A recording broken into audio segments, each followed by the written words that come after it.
You are listening to Second Chance Ministry Radio.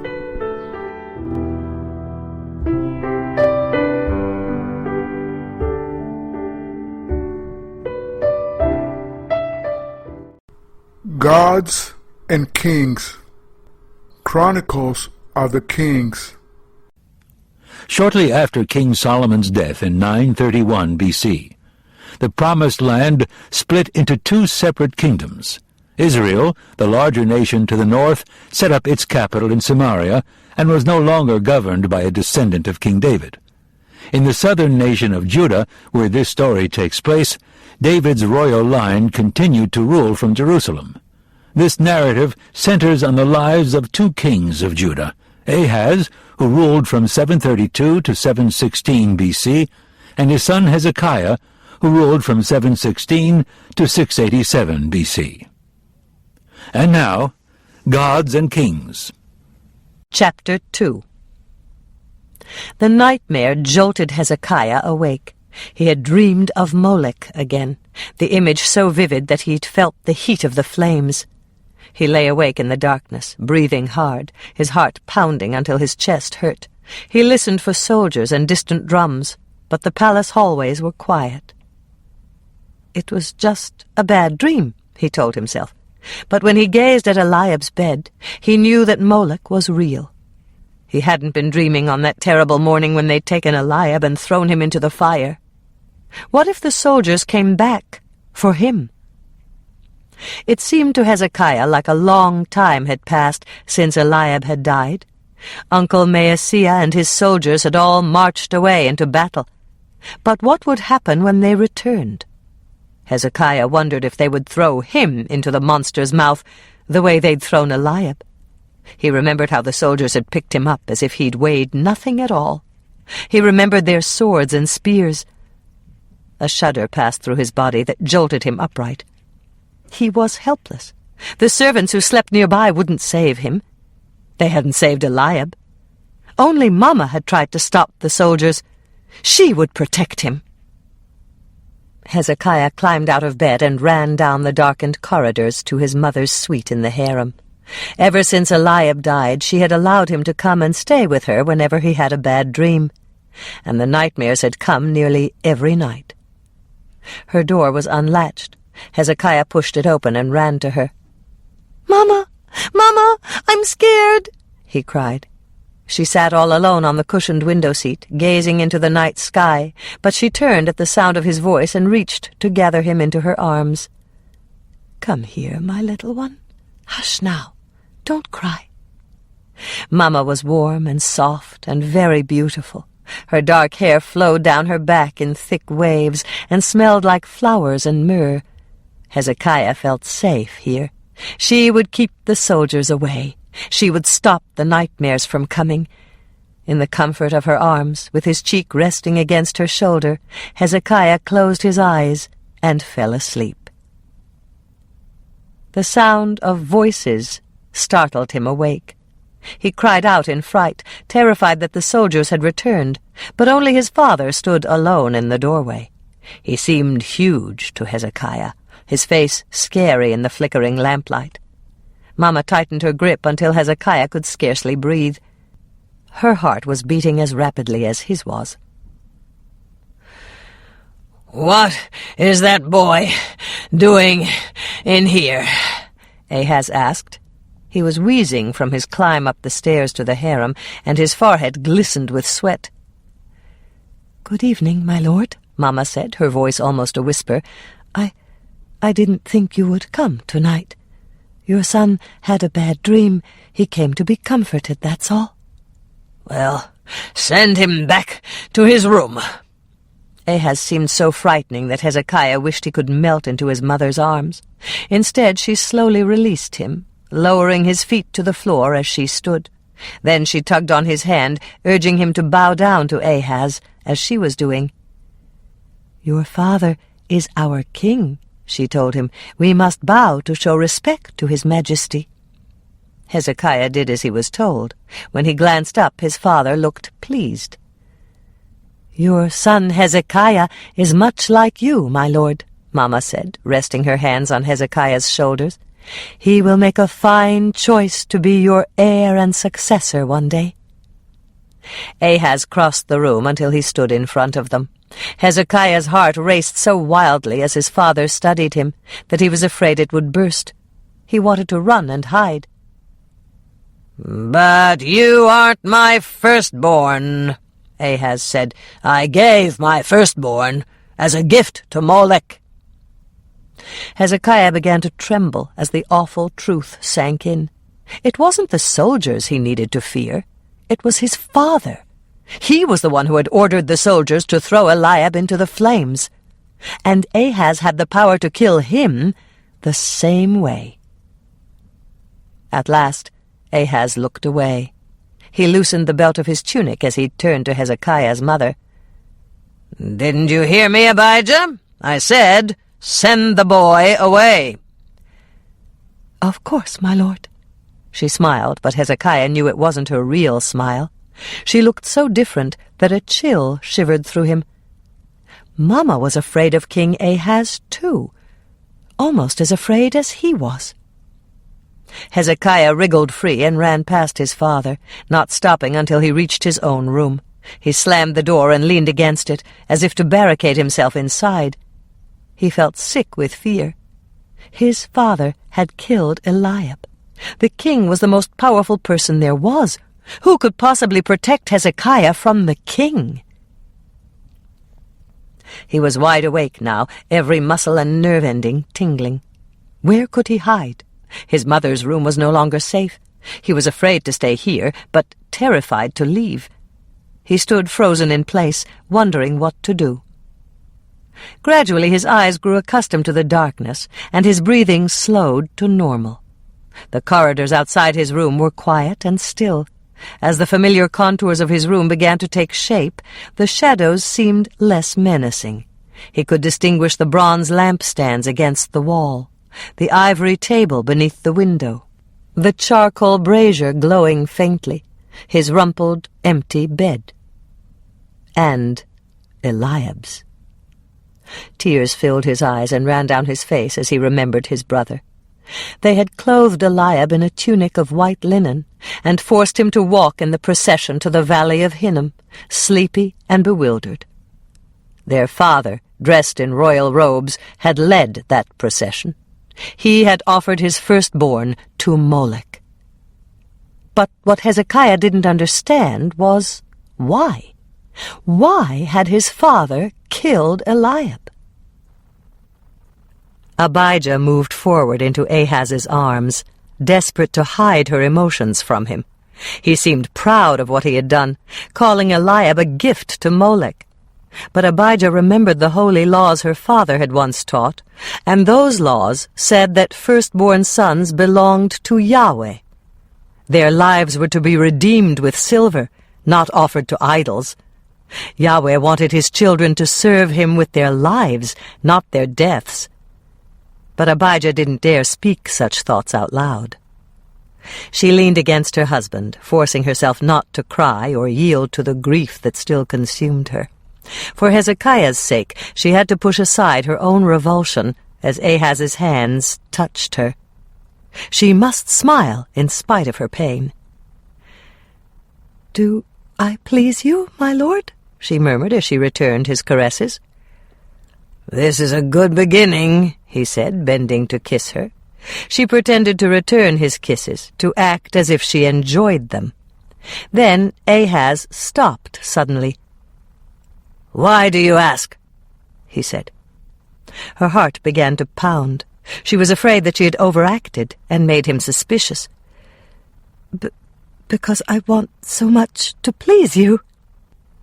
She hoped he wouldn't see through her clumsy reply, and quickly added, "I know you have several concubines, but I'm your only wife. Perhaps I'm a little jealous of them?" Ahaz grinned, and she hated him more fiercely than she ever thought possible. She buried her face against his chest again to hide her loathing. "I want to be the one you come to each night," she said. "King David had a favored wife. I want to be yours." "Shall I call you Bathsheba, then?" he asked as he kissed her neck. She pretended to laugh. "If you'd like to, my lord."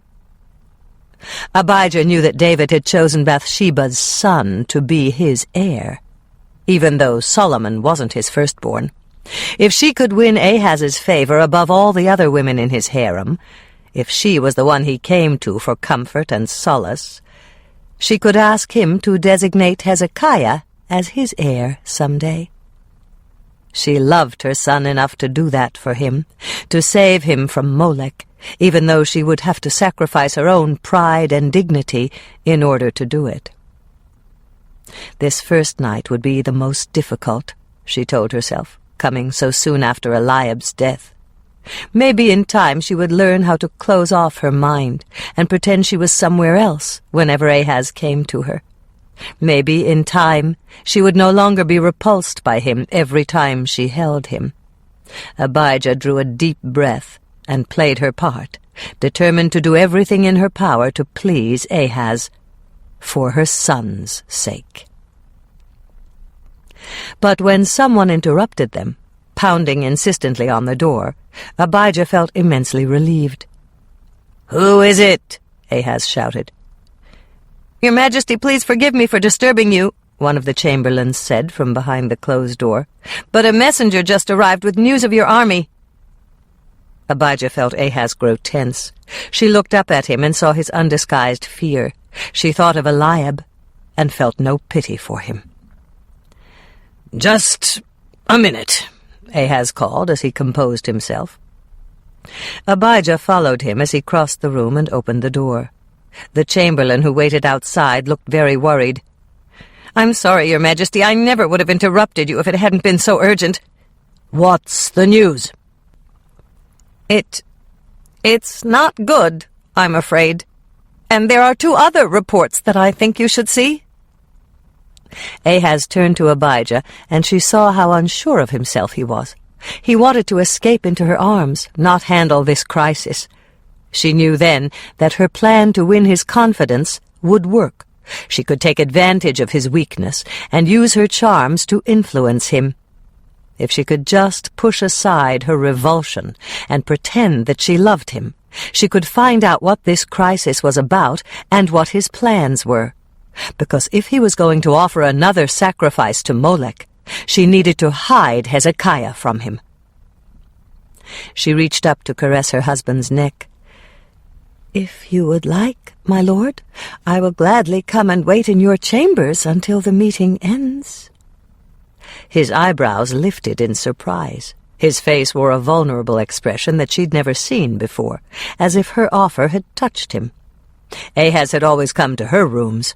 She had never offered to go to his before. "I would like that very much," he said. He smoothed his thin, pale hair into place and wiped the beads of sweat from his forehead. Then he turned to his chamberlain. "Why does disaster always strike in the middle of the night?" he asked as they left together. "I don't know, Your Majesty." Abijah closed the door behind them, and their voices faded as they hurried away. She felt filthy for play-acting with him, for allowing her son's murderer to caress her, and she fought the urge to take a bath. This was just the first of many nights she would be forced to spend with him, and she wondered if she would ever get used to being with a man she despised. She sat down on the curtained bed for a moment and allowed the tears she had been holding back to flow. When they were finally spent, she dried her eyes and steeled herself to go downstairs. She would wait for Ahaz in his bedchamber. Hezekiah stood by his door for a very long time, listening to every sound, a cricket chirping in the courtyard below his window, an owl hooting softly in the valley near the spring, a shutter creaking as the wind blew past his window. Before long the night sounds merged into a comforting rhythm, and his legs grew weary, his eyes heavy with sleep. He was about to climb back into bed when he saw torchlight dancing through the crack under his door. Someone hurried down the hallway toward his room. then past it. Hezekiah opened the door a crack and peered out. He heard insistent pounding and urgent voices around the corner by his mother's room. He listened, ready to run, his heart thumping in his chest. A moment later the light grew brighter as the man with the torch moved down the hall toward him again. He saw his father rounding the corner with a palace chamberlain. "I've summoned your advisers to the council chamber," the servant was saying. "You'll have a few minutes to read the reports for yourself before the counselors arrive." Hezekiah stared through the narrow crack as his father hurried past. "What about my brother?" Ahaz asked. "Did the messenger say where Maaseiah is?" Hezekiah didn't hear the reply. The voices grew faint as the men disappeared down the stairs. He stood shivering in the darkness, the floor cold beneath his bare feet. Why was his father asking about Uncle Maaseiah? Hezekiah stepped out into the hallway. For a moment he considered running back to the safety of his mother's room. But then a great need, the need to understand why his father had sacrificed Eliab to Molech, overshadowed his wish for comfort. He crept down the stairs, following Ahaz to the council chamber.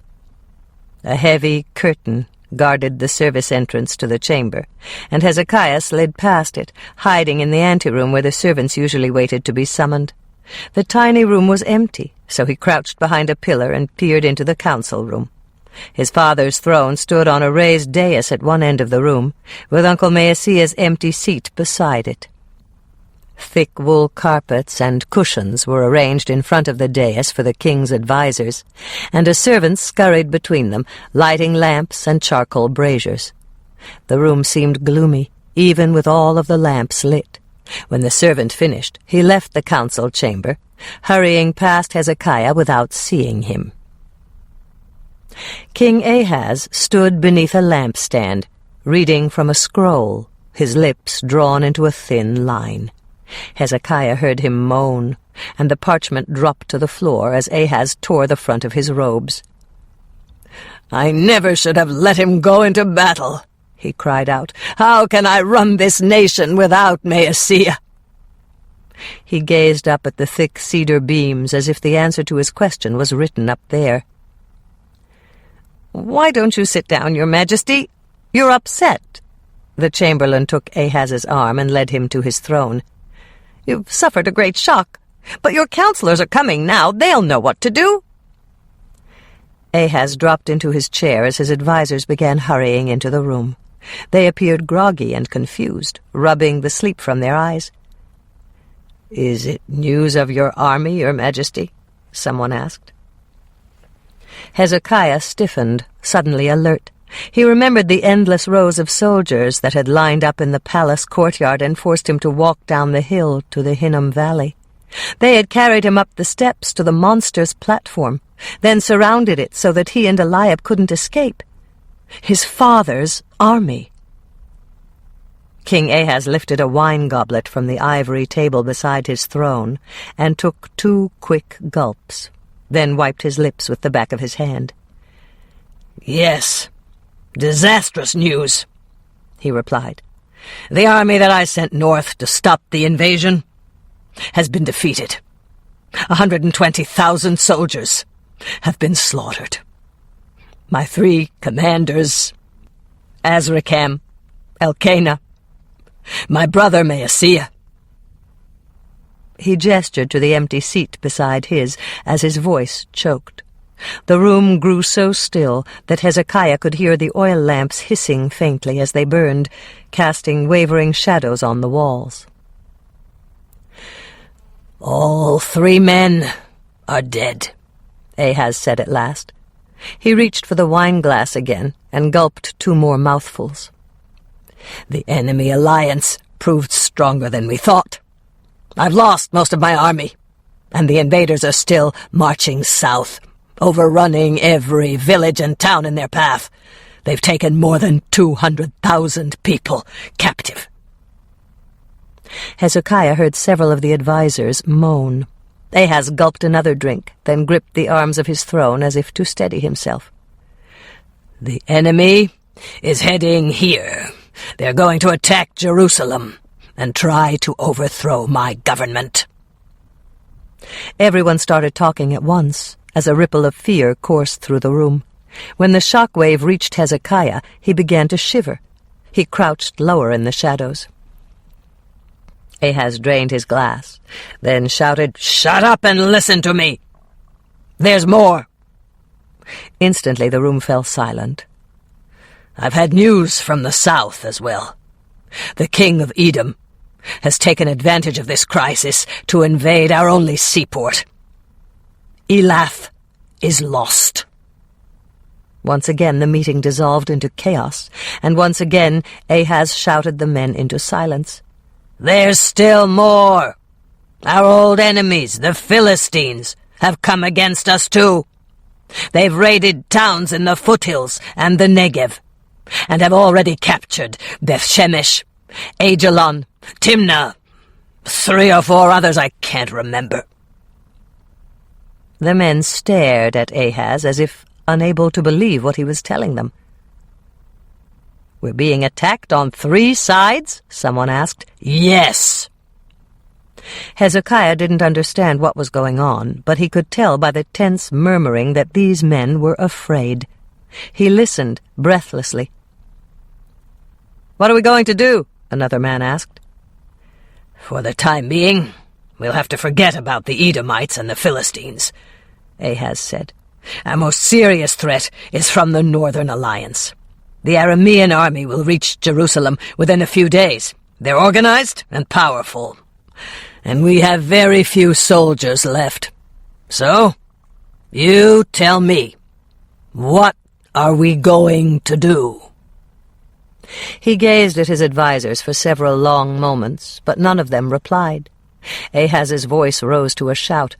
"Doesn't anyone have a word of advice?" A nobleman seated near the front finally stood. "Your Majesty, if Jerusalem is facing a lengthy siege, we must consider our water resources."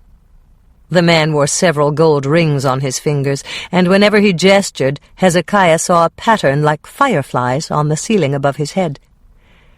"The rainy season is still months away," the man continued, "and the city's cisterns are getting low. Is there any way we can defend the Gihon spring? Otherwise, once we seal the city gates, we'll be cut off from our water supply." "I know perfectly well where the spring is," Ahaz shouted. "Everyone in Jerusalem knows that we don't have any fresh water inside our walls. But what can we possibly do about it now? The enemy will be here in a matter of days." He glared at the man as if challenging him to answer. He shrugged and sat down. "So, he has no advice for me," Ahaz said. "Do any of the rest of you?" From the back of the room, almost against the rear wall, a lone figure rose to his feet. "I do, Your Majesty." "Who are you? Come forward where I can see you." "I'm Uriah, High Priest of the Temple of Yahweh." He spoke in a deep, clear voice, and unlike Ahaz's other advisers, he appeared calm. He was tall and powerfully built, and he strode forward with such a commanding presence that Hezekiah curled up in the shadows where he was crouching, suddenly afraid. He couldn't help comparing the high priest to Ahaz, and the king came up short on every point. Uriah had muscular shoulders and a broad chest, but Ahaz was flabby and round-shouldered, with no muscles beneath the fat. Uriah's black hair and beard looked full and thick, while the soft reddish hair on Ahaz's face formed only a scraggly beard. The priest seemed to have no wasted motion, his every gesture sure and powerful, while Ahaz's hands fluttered and fidgeted nervously. Hezekiah was surprised to see his father lean forward in his seat, as if in awe of the tall priest. "You have permission to speak, Uriah." "Your Majesty, our nation needs a strong ally to come to our defense in this crisis. I suggest that we quickly approach one of our neighboring nations for help." "An excellent suggestion," Ahaz said, settling back on his throne again. "Now the question is, which nation would be most likely to help us?" "I've given it a great deal of thought," Uriah began, but Ahaz cut him off. "Which nation does our enemy fear the most? I want to choose an ally that will fill the Arameans' hearts with dread." "Your Majesty, it might be better if we—" "I want an ally that will make them retreat out of Judah as soon as they hear the news of our alliance. Which nation would do that?" The man with the many rings rose to his feet again. "Your Majesty, the Assyrians are the Arameans' greatest threat. The Assyrian Empire is already vast and far-reaching, and I'm sure the king of Aram fears becoming the next target of their aggression." "Perfect," Ahaz shouted. "Would the Assyrians be willing to ally themselves with us?" he asked Uriah. "An alliance with us would certainly give them a foothold in this region, which is what they're looking for," Uriah replied. "But I think we should consider a less dangerous ally first. The Assyrians are a vicious, violent, bloodthirsty nation, and I think it would be a mistake to ask them to—" "Good!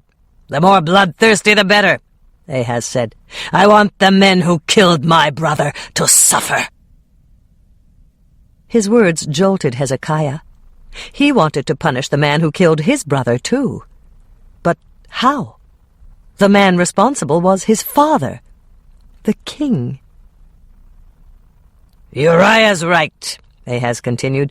"We must convince another nation to come to our defense. We're in no position to defend ourselves without an army. The stronger that ally is, the better."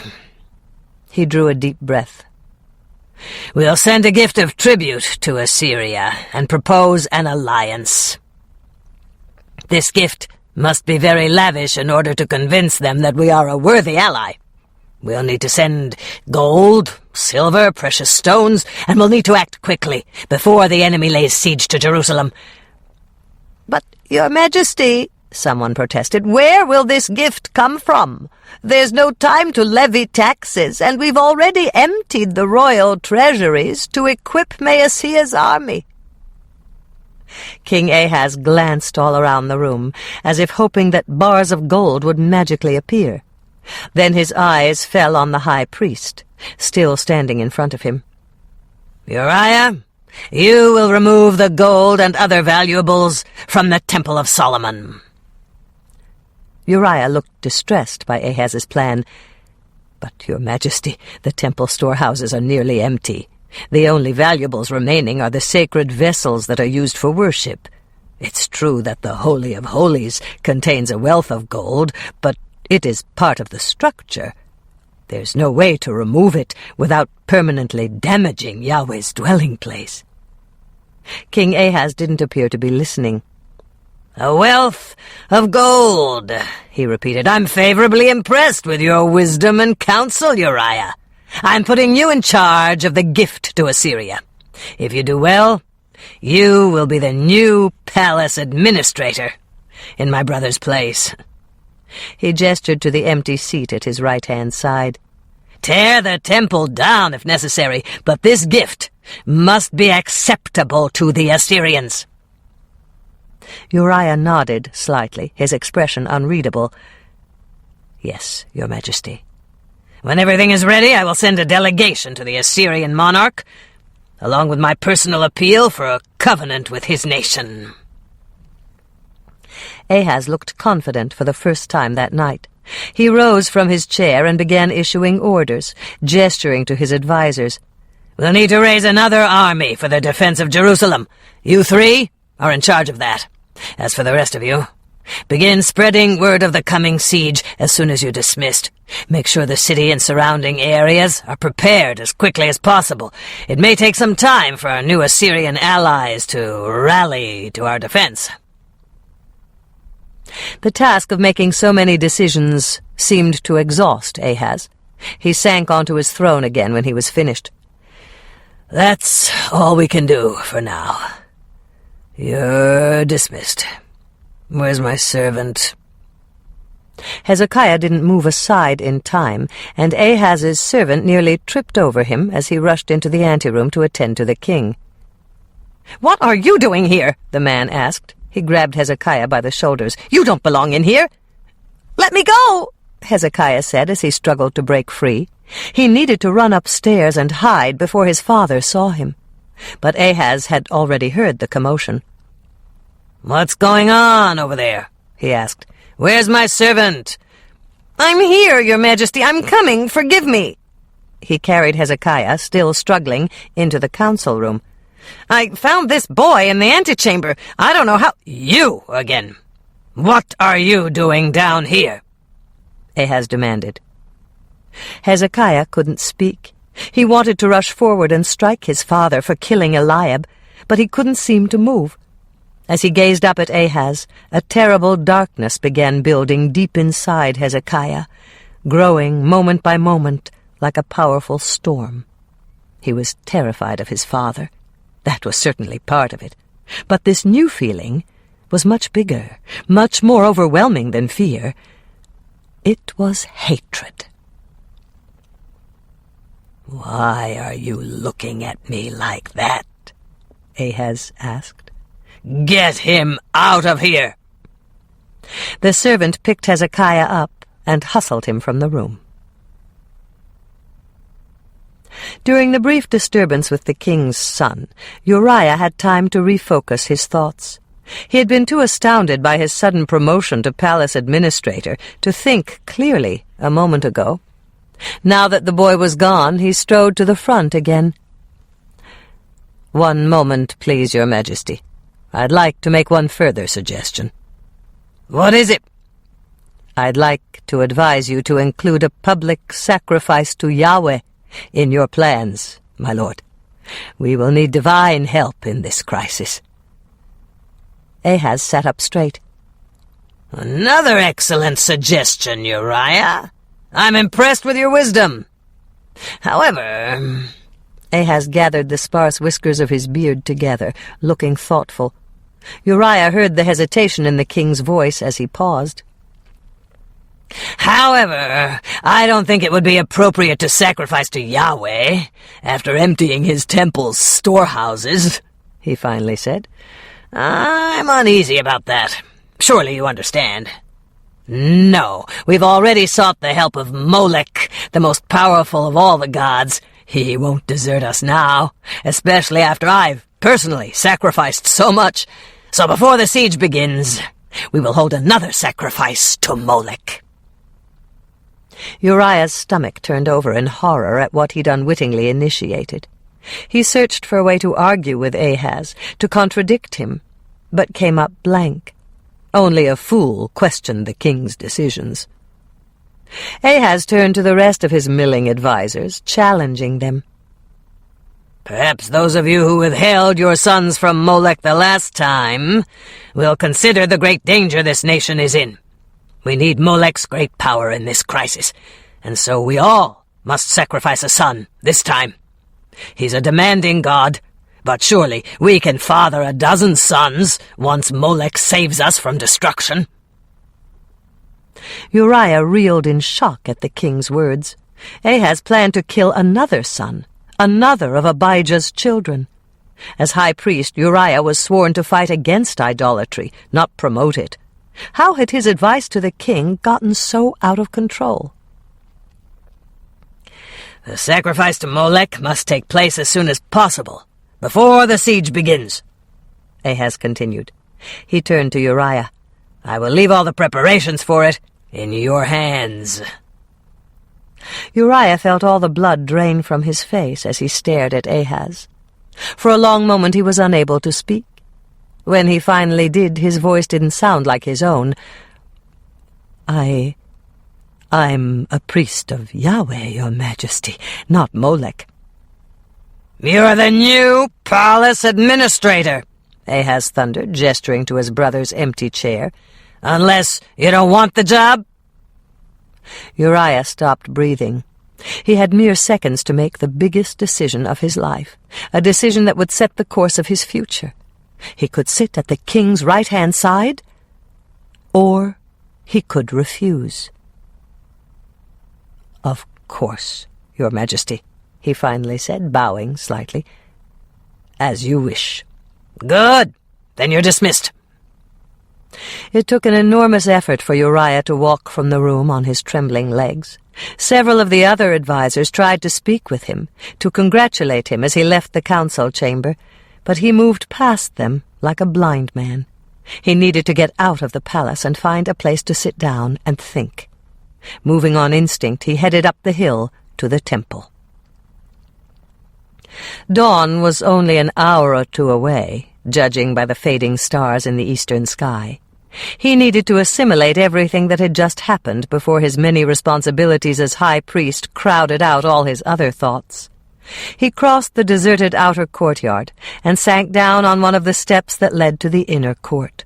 The stones felt colder than the night air as he leaned against them. It had been an astounding meeting. Uriah had seized the opportunity of Prince Maasiah's death to catapult himself from the back row of the council chamber to the king's right-hand side. He had suddenly attained a position of enormous power in the nation, power he had worked hard to claim for over 18 years. He should be overjoyed. Yet a gnawing unrest filled Uriah's soul as he thought of the price he would pay for that power. He would have to desecrate Solomon's temple, plundering its gold for the Assyrian tribute. He dreaded being responsible for that destruction, but he knew that King Ahaz would take whatever gold he wanted, whether Uriah approved or not. At least he could try to hold the damage to a minimum. No, the root of his unrest was the sacrifice to Molech. Uriah was Yahweh's high priest. How could he deliberately take part in idol worship? Yet if he refused to preside over the sacrifice, he would forfeit his new position as palace administrator. Once again he would be a powerless priest in the crumbling temple of Yahweh, struggling to scratch out a living from meager offerings. One of Molech's priests would gladly do the king's bidding, and he would be the one to gain preeminence as high priest of the nation. Uriah clenched his fists. Never. He would fight for what was rightfully his. Yahweh was the only God of Israel, and all the power belonged to his high priest, not Molech's. Uriah determined to do whatever needed to be done. After all, the palace administrator merely made all the arrangements for the sacrifice. He wouldn't have to officiate. Uriah looked up at the holy sanctuary looming above him in the darkness. The white stones appeared solid and substantial from where he sat in their shadows, but he knew that daylight would quickly reveal the truth of how badly the structure had deteriorated over the years. In its prime, Yahweh's temple had been the pride of his nation, but now it stood forlorn, like a deposed queen, clothed in the remnants of her former glory. Uriah shook his head, as if to erase the pitiful sight. Ever since he'd inherited the priesthood, he'd watched helplessly as the institution that he served decayed from apathy. His countrymen had neglected the Lord's temple and the required tithes and offerings for so many years that the priests and Levites could barely make a living, much less afford repairs to the building. Most of his brethren had deserted Jerusalem long ago, ignoring their regular terms of duty to pursue other means of supporting their families. Meanwhile, the worship of Yahweh had become stagnant, stuck in a routine of traditions and rituals that no longer had meaning for the people. Yet the priests and Levites who remained were opposed to change. Uriah had deliberately pursued a position of power in King Ahaz's court, vowing to restore the temple of Yahweh to its rightful place of authority in the nation. He had sat in the back row of the council chamber for nearly 2 years, watching for an opening, waiting for his chance at power. Now it had come. The only obstacle in his path was the sacrifice to Molech. He sat on the cold step for a long time, watching the eastern sky grow lighter and lighter. When the sun finally peaked above the Mount of Olives, he shaded his eyes from it. He would have to leave soon. The priests and Levites would be arriving to begin their preparations for the morning sacrifice. But Uriah couldn't seem to move. As a man of God, he knew that he should pray about a decision as big as this one, and he found it odd that he hadn't, that he couldn't. The longer Uriah sat, the more he longed for someone to confide in, someone who could appreciate the opportunity that King Ahaz had offered him and help put his conscience to rest. He thought of Zechariah the Levite. His former teacher and mentor was a brilliant man, well versed in the minutest letter of the law. He was also an astute politician, setting the example Uriah had followed in pursuing political power. And although Zechariah had lost his position in court after King Uzziah died, Uriah felt drawn to him now. Zechariah was one of the few men who could understand the dilemma that Uriah faced and offer him advice. He slowly rose to his feet, his body stiff with cold, and walked around the courtyard to the rusting door that led to the Levites' quarters. He paused in the dim corridor outside Zechariah's room. Seeing his former teacher always brought back memories of Abijah, and with those memories, a sense of hopeless frustration.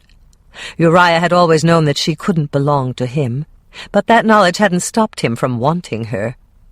He had loved Abijah since the first day he'd seen her, the first day he'd become her father's pupil.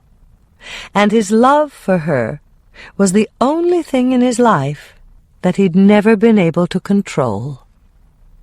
He loved her still, the king's wife. Uriah finally forced Abijah from his mind and rapped on her father's door. While he waited, he thought of all the changes in his mentor's life, how Zechariah had fallen from political power, how he'd lost his home, his wife, his health. When no one answered the door, Uriah realized that he hadn't seen Zechariah in months. He nearly turned away, then decided to knock one more time. "Go away," Zechariah called from inside. "Leave me alone." Uriah stared at the closed door. He had put on a show of great self-confidence before the king a short time ago, but he suddenly felt inadequate before the man he had always admired and sought to emulate. "Rabbi Zechariah, it's me, Uriah. May I have a word with you, please?" Several minutes passed before Zechariah opened the door. He looked confused, his eyes bloodshot and unfocused, his robes rumpled and sour-smelling, as if he'd slept in them. Uriah nearly turned away a second time. This couldn't be the respected Levite, the man who had once sat at the king's right hand. But it was.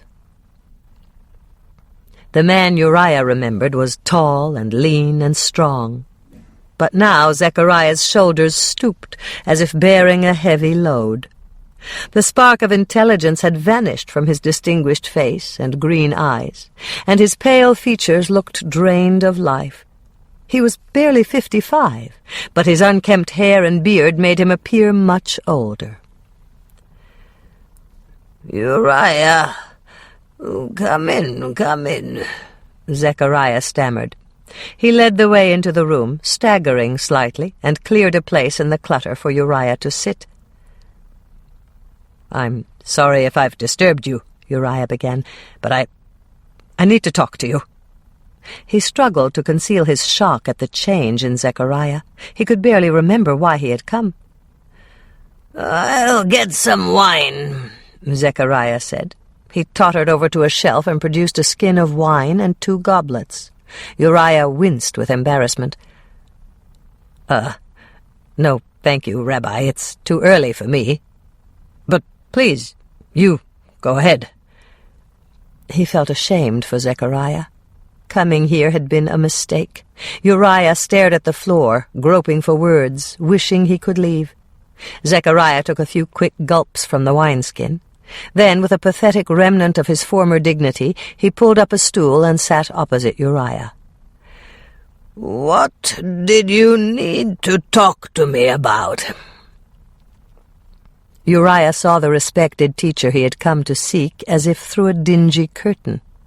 He cleared his throat. Rabbi, I have just come from a meeting with King Ahaz. I wanted you to be the first to know. I've been appointed palace administrator. But what about Prince Garcia? Our army has been defeated. We've suffered enormous losses. The prince is dead. It's a great honor for you, but Prince Garcia, Zechariah's confusion didn't seem to be caused by the news. His gaze darted all around the room as if he wasn't quite sure where he was. I want to accept this position, Rabbi. It's an extraordinary opportunity. But it would mean... Uriah couldn't bring himself to admit that it would mean idolatry. He realized suddenly that he hadn't come for Zechariah's help in making a decision. Uriah had made his decision in the council chamber, the moment Ahaz had offered him the prince's empty seat. He had come to win Zechariah's approval, as if his former teacher could somehow absolve him from guilt. It's just that some of my duties as palace administrator may go against the teachings of the Torah, Uriah explained. But if I use this opportunity to establish myself as a close advisor to the king, I will be in a position to teach King Ahaz about Yahweh's law. And ultimately, I can do a great deal of good. He leaned forward on the edge of his seat, almost pleading for Zechariah's approval. All my life, all my ambition and striving has been with one goal in mind: to revive the role of the priesthood and make the temple an influential force in this nation again. Now, I can do that. I've worked my way up from the bottom, waiting for an opportunity like this. I'll be second in command to the king. Zechariah stared at him blankly, as if wondering where he fit in. I know there are some priests and Levites who will object to what I'm doing, Uriah quickly continued, and I'll need your help in winning them over. You're a man of influence here in the temple. Surely you can understand what I'm trying to accomplish. You once held the same position in the palace, and you... Uriah stopped, keenly embarrassed for reminding this broken, disheveled man of the power and position he had once held and lost. I just wanted to ask if I could have your support, he finished. My support? Zechariah echoed. He stared at Uriah for a moment, then a faint smile flickered briefly across his face. Yes, Rabbi, please support me in this. If I make a few concessions to Ahaz in order to gain his confidence, I can begin to teach him Yahweh's law, the way you once taught King Uzziah. Zechariah's head jerked backward at the mention of Uzziah, as if Uriah had slapped him. Zechariah stared at him with watery eyes, then stood and shuffled to the shelf to retrieve the wineskin. You're going to teach Ahaz? Make him stop his idolatry? He asked with his back turned. Uriah winced. It may take some time, Rabbi, but that's what I hope to accomplish. Eventually. Zechariah raised the wineskin to his lips and swallowed, then wiped his mouth with his fist. Uriah waited. You've always had more ambition than any of the others, Zechariah said at last. I won't oppose you if you decide to accept the position. His voice carried no enthusiasm. Thank you, Rabbi. Uriah stood and inched toward the door, eager to leave. There are several announcements from the king that I need to discuss with the chief priests and Levites. So I'm calling for a meeting at noon today. If you'll contact the chief Levites, I'll notify the chief priests." Zechariah nodded but didn't face him. "Thank you, Rabbi. Shalom." Uriah hurried from the room, closing the door quickly. His mentor's pathetic state had unnerved him, and he struggled to regain his composure as he wandered down the corridor. When he finally emerged into the sunlight again, he stopped, closing his eyes to summon the image of himself that he had so carefully practiced, the one he had successfully portrayed before the king, the erect posture, the controlled gestures, the intimidating stare of a man of authority. Then he willed his body to conform to that image. Once he felt outwardly in control, Uriah battled to untangle his conflicting thoughts and feelings. He couldn't imagine how a man as great as Zechariah had ended up in such a state. But now that Uriah had a chance to be as influential in the nation as Zechariah had once been, he was determined not to let the opportunity pass, even if it meant temporarily violating the Torah. A nagging voice tried to remind him of the price he would pay for disobeying the law, but Uriah chose to ignore the voice. Yahweh's temple would regain the power and glory it once enjoyed in the days of King Solomon. Uriah would not let this institution crumble into obscurity. He would not.